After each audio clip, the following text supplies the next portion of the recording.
साथियों नमस्कार। साथियों आज कुछ महत्वपूर्ण मुद्दों पर बात करेंगे।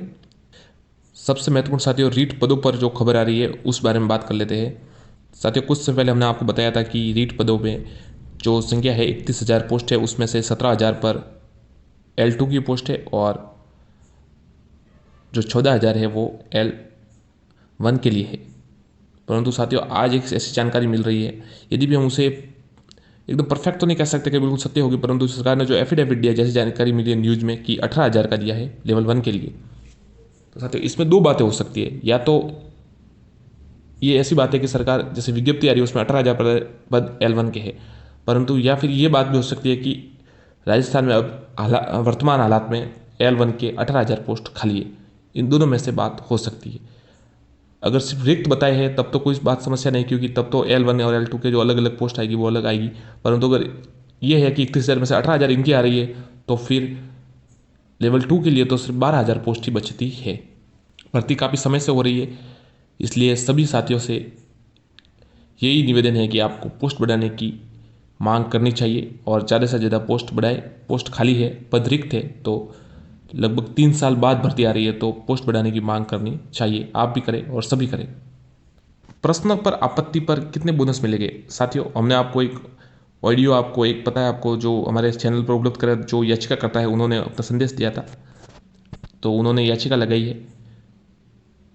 कितने बोनस मिल सकते हैं? तो साथियों अब इस पर ये लंबा प्रोसेस है, एक एक क्षण में इस पर निर्णय नहीं होगा। इतना लंबा प्रोसेस है कि कमेटियाँ बनेगी और फिर उसका निर्धारण होगा कि बोनस कितना दिया जाना चाहिए और कौन से सवाल पर दिया जाना चाहिए।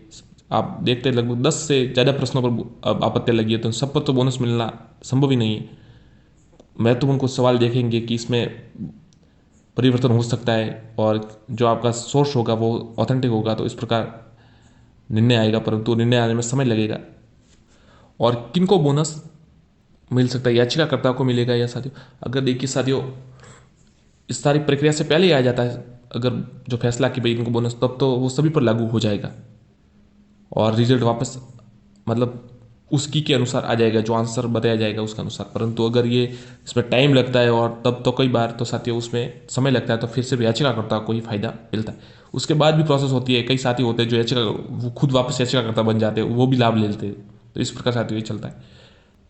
क्या रिजल्ट दोबारा आ सकता है? तो साथियों आपको पता है जो ये शिकायत ली जा रही है इन साथियों का जिनकी ओमार शीट बदल गई थी, ओमार शीट में सब्जेक्ट अलग आ रहा है और लैंग्वेज अलग आ रहे, जो सेक्शन है वो बदल गए और उनके जिनके कम अंक आ रहे वो, तो वो शिकायत ऑनलाइन दर्ज करवा रहे हैं, कई सारे ऑफलाइन भी जा रहे हैं। तो जिनकी ये समस्या है, तो उनका जिनके सेक्शन बदल गया, ओमार शीट बदल गई L1 से L2 की, और जो अन्य शिकायत है जो उसमें मांग रहे आपत्ति, तो उस हिसाब से साथियों जिनके उनका है रिजल्ट संशोधित होकर जरूर आएगा। ऐसी संभावना है कि उनका रिजल्ट संशोधित होकर आ सकता है। बाकी साथियों ये कि पूरा रिजल्ट वापस आए तो ऐसी संभावना नहीं है। ये यूट्यूब पर साथियों कई साथी ऐसे कह रहे हैं कि कल आ रहा है रिजल्ट और परसों आ रहा है। एक यूट्यूब चैनल है जो वो फेक न्यूज़ में बिल्कुल बेकाबू हो चुका है और वो मन से हर दिन रिजल्ट निकाल रहे हैं। तो साथियों ऐसा नहीं है कि वापस रिजल्ट आएगा। जिनके समस्या होगी, शिकायतें, उनके वापस शिकायत देखी जाएगी और वापस संशोधित उनके मार्कशीट जरूर आएगी। ये 13 तारीख के बाद होगा, आपत्ति ली जा रही है उसके बाद।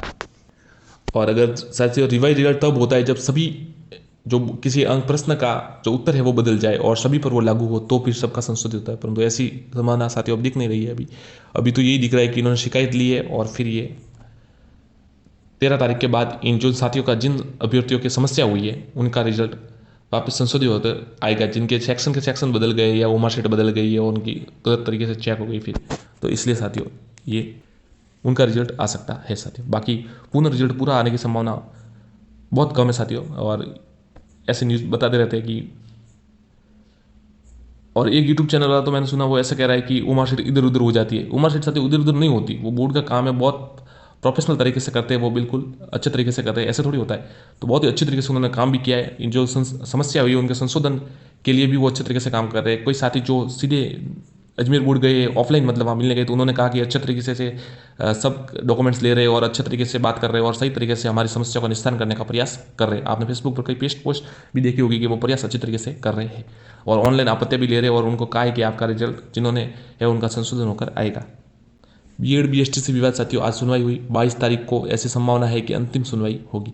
यदि भी बीएसटीसी के जो साथी है उनका कहना है कि बीएड धारियों के पास जो था वो बात कुछ कहने को नहीं रही, इसलिए वो तारीख ले रहे थे, इसलिए डेट दे गई है 22 तारीख को। और परंतु जो बीएड धारी के सपोर्टर्स हैं उनका जो उनके ग्रुप है उनमें ये बात हो रही है कि उन्होंने एफिडेविट जवाब देने के लिए टाइम लिया है और उसको 22 तारीख को वो अच्छे से रखे, उनका पक्ष मजबूत है। तो दोनों पक्ष कह रहे हैं कि अपना अपना पक्ष बिल्कुल मजबूत है, और दोनों जो पक्ष है वो ये अपने जो समर्थक हैं उनसे ये कह रहे हैं कि घबराने की कोई ज़रूरत नहीं। अब तो साथियों 22 तारीख को ही पता चलेगा, फाइनल रिजल्ट आएगा तभी पता चलेगा। यदि भी बीएड धारियों के लिए अच्छी खबर ये होती कि अगर कि उनके रिजल्ट पर रोक हट जाती, परंतु रिजल्ट पर रोक बनी रहेगी। तो 22 तारीख तक तो रिजल्ट पर रोक बनी रहेगी। अब निदेशालय कब विज्ञप्ति जारी करे उस पर निर्भर करता है। 2018 में उसी दिन विज्ञप्ति जारी हो गई थी हाथों हाथ, परंतु अभी तक विज्ञप्ति जारी नहीं थी। हो सकता था 13 तक भी विज्ञप्ति जारी नहीं हो, क्योंकि वो आपत्तियां ली जा रही है, उसके पश्चात ही विज्ञप्ति जारी हो, ऐसी संभावना लग रही है अब तो।